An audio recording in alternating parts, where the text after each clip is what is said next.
Hello, my name is Mary, and in this video I'm going to teach you how to tie a magic knot. A magic knot is a way to change between two colors or two different working yarns when you're knitting or crocheting or doing other kind of fiber arts.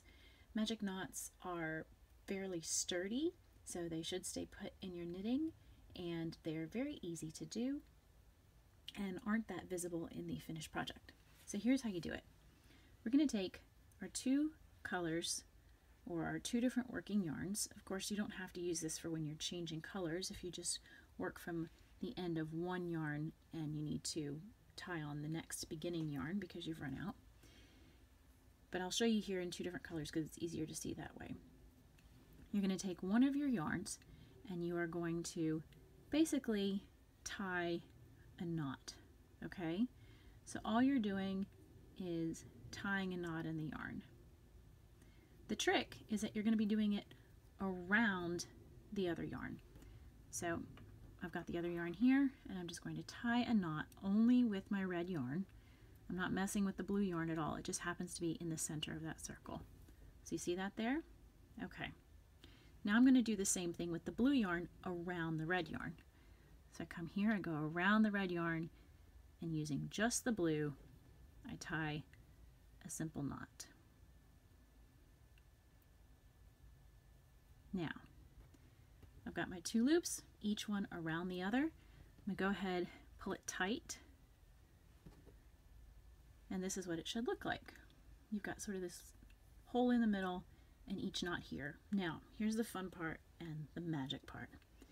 You take your two ends and you just pull tight. So what you end up with here is a knot that's really super strong. I'm pulling and pulling and pulling and pulling, and nothing is coming apart. Okay? And you can now trim these ends pretty closely. You can take scissors and cut right up next to the knot and not worry about it going anywhere. So here I am still tugging pretty tight, and this is not coming apart. Now, if you're knitting something where you can hide this in the back, so much the better. If you are worried about it, then you can leave your tails long and you can weave in those ends. This technique works better with yarn that is not superwash because the scales that are on your yarn are going to help hold that knot in place. If you're doing it with superwash, it'll still work, but you have a little bit more of a risk of the ends and the knot popping loose because the superwash, by its very nature, is going to be smoother and a little slicker.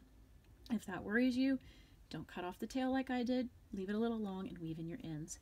But this makes a nice way to have a color change or switch from one ball of yarn to the other without too much effort. This has been Tying Magic Knots with Mary.